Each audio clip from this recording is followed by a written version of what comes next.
And welcome back to the Hot Lap for our Qatar Grand Prix weekend. And coming up in the show, we are looking at the FIA allowing more testing for teams. Why this new Qatar track is going to be extra tough. Start times for Qatar, and a look back at our 2021 results as well as predictions.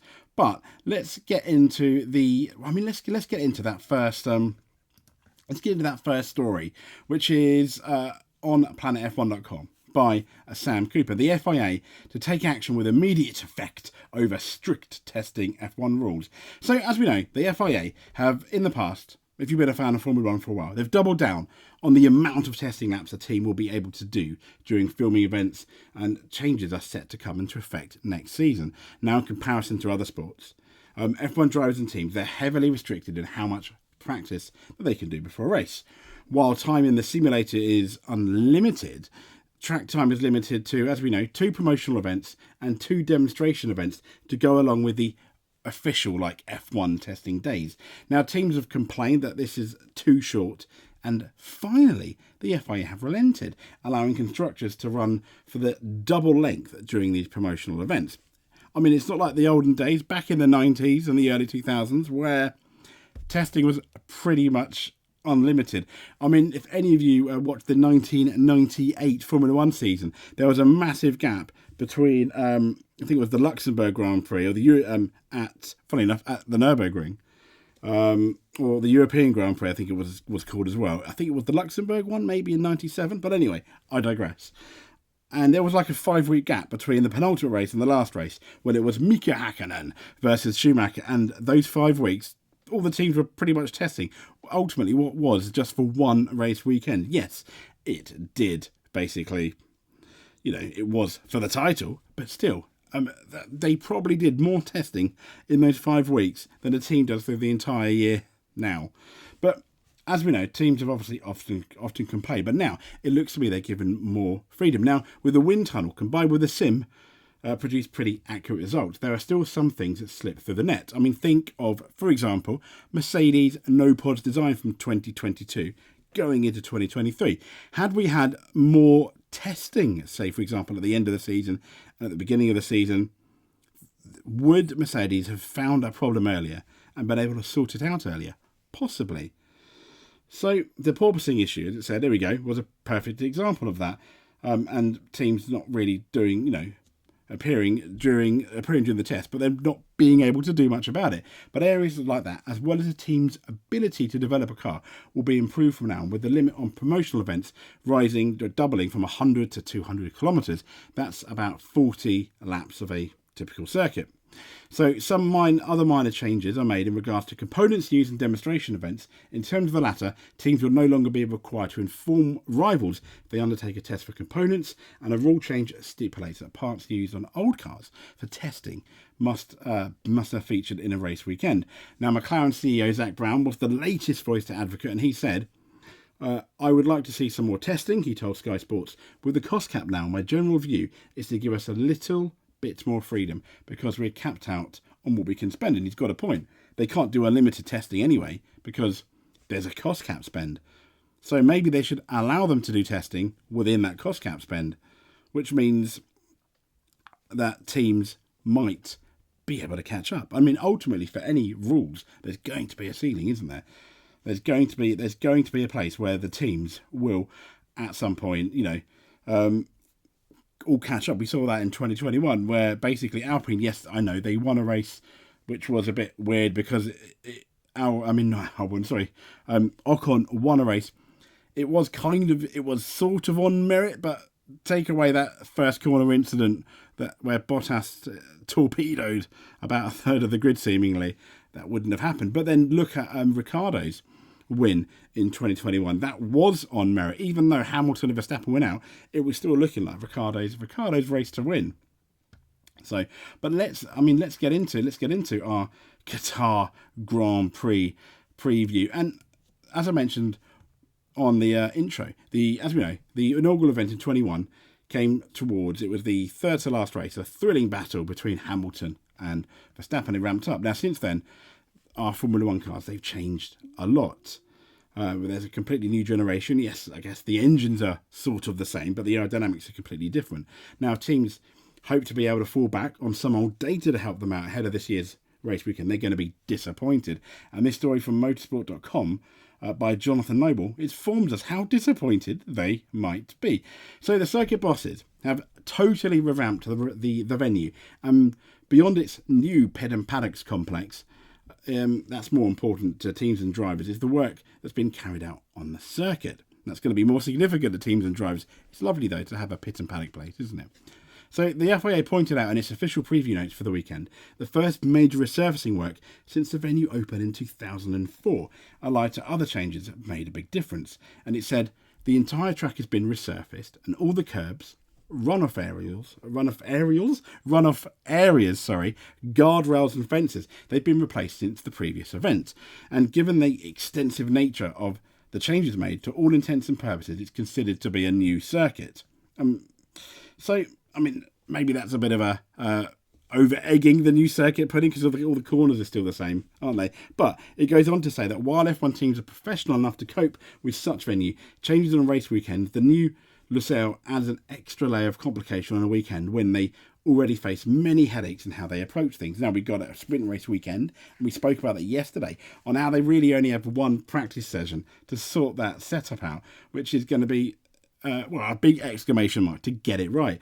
Toto Wolff has said there have been changes both on and off track, and a key feature of FP1 therefore will be understanding the effect of the track resurfacing, and as it's a sprint weekend, we will have a limited time to get on top of this and find a solid setup for the rest of the weekend, he said.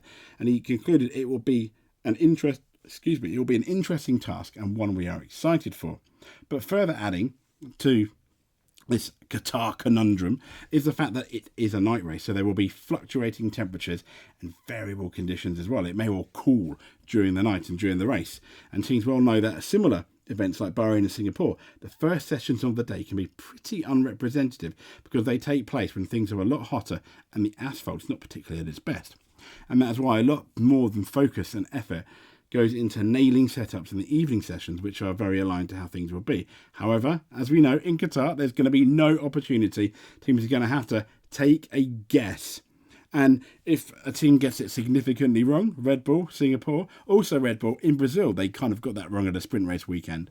I think they admitted, 2022, their setup wasn't great. So the practice, though, is due to take place at 4:30 local time. Temperatures will be at their peak at around 40 C. 40 degrees centigrade. Now, by 8 p.m, when qualifying begins, local time, things are anticipated to drop to around 33 degrees C, which is a massive difference for those times. That's really, really significant. So that's going to be, ultimately, that is going to be really, really interesting. Let's get into the time. If any of you are interested, let's get into the times for the Singapore Grand Prix. Here we go. So we've got obviously BST. That's over here, down in the UK. FP1 is going to be at 2:30. Qualifying is 6 o'clock, with sprint qualifying on the Saturday at 2, sprint race at 6:30, and the race starting at 6. It's not going to be boring, is it? So Friday qualifying, I always get excited. I remember Silverstone. I was so excited for that Silverstone Grand Prix. But when we look at results, that's obviously on air times as well. Sky is on air at 2 o'clock for practice 1, 17:30, 5:30 in the afternoon for qualifying, starting at 6. Sprint shootout at 1:30 on the Saturday, starting at 2, and coverage starts at 5:30 with the sprint at 6:30, and the Grand Prix starts at 6 o'clock, but Sky coverage starts at 4:30 and an hour and a half before. But let's get into, this is essentially the track. And as you can see here, the actual track has not changed since 2021. That's its first Grand Prix. It's 57 laps, a circular length of 5.419 kilometres. Lap record's kind of like not applicable. It's got I think something to do, as we mentioned last time, with the Oh, let me guess. Yeah, the track revamp. Maybe they've done that. I still think it's weird that F1 hasn't really kind of like put that down. But as you know, there's only one DRS detection zone coming out 14, coming out 14, then 15, and then between 15 and 16, there's that last sector where the DRS detection zone is, and it seems to be halfway down that straight in the speed trap, which might be good because, as we know, Red Bull are really good in the DRS, and with only one zone, is that going to negate their advantage in qualifying? Possibly. And for me, though, with that whole qualifying debate, I'm sure we'll get into it in another video. Do we need DRS in qualifying? No, because it's for passing. I don't really understand why we need it. When we look at last year's results, as we see, it was Lewis Hamilton winning from Max Verstappen, and Max Verstappen did have a penalty. When we look at the starting grid of last year's race, we can see that Lewis Hamilton got pole. Max Verstappen was all the way down in 7th, despite he would have, been qualified in 2nd, all because he did a fast, he didn't slow down for underwave yellows. And then Christian Horner, I think he kind of like insulted the marshals on air or something like that, and I think he got a rap on the knuckles as well for that. When we look at our fastest laps, the fastest laps was Max Verstappen with a 23.196.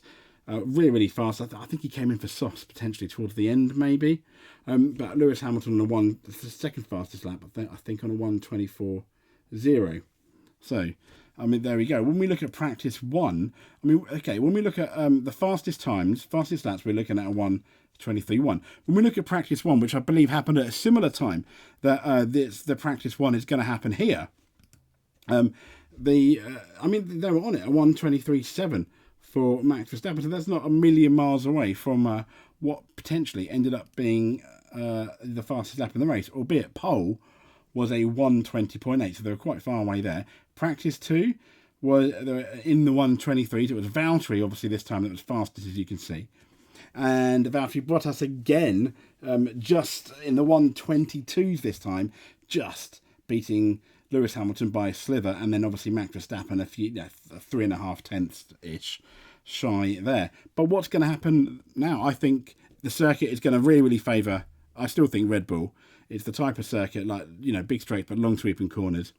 I expect McLaren to be good there, and I expect in qualifying Ferrari to be really good. Mercedes, we were talking not too long ago about their tyres not being, their durability not being as good compared to Ferrari as it once was. It's a lot more evened out. This track is quite abrasive.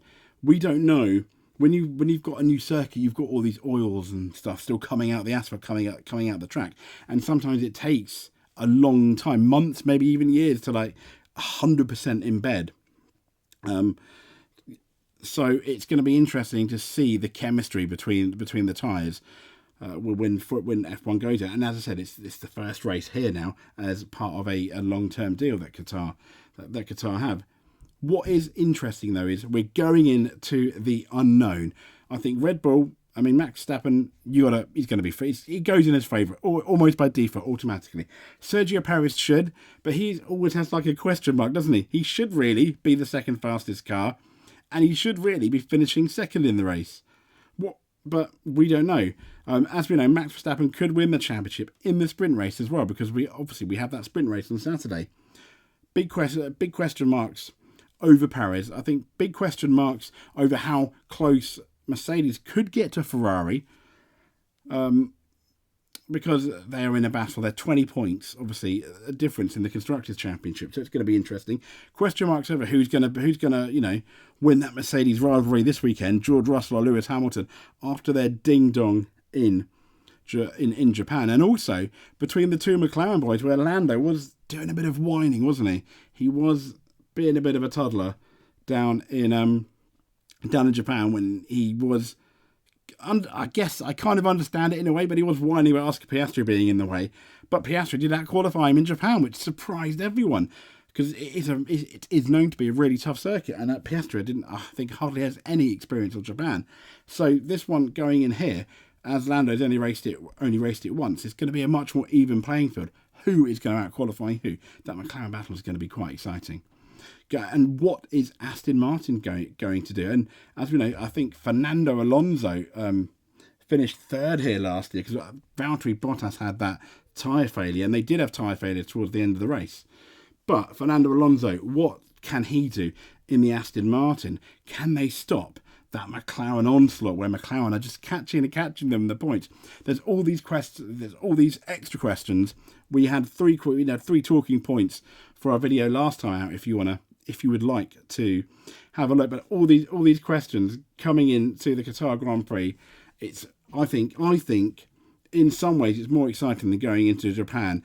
Depending how FP1 goes, because I think after FP1 we knew Red Bull were back, and it was kind of like, oh, okay.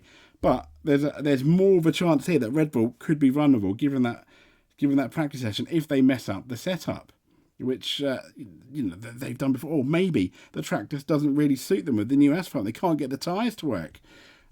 Dream on, I know. But I'm pretty sure come Monday morning, anyone will be waking up or will be talking about Max Verstappen, world champion. Let's get that out of the way, and then onwards to the next races, and hopefully Daniel Ricciardo will be back because Liam Lawson is stepping in for him here.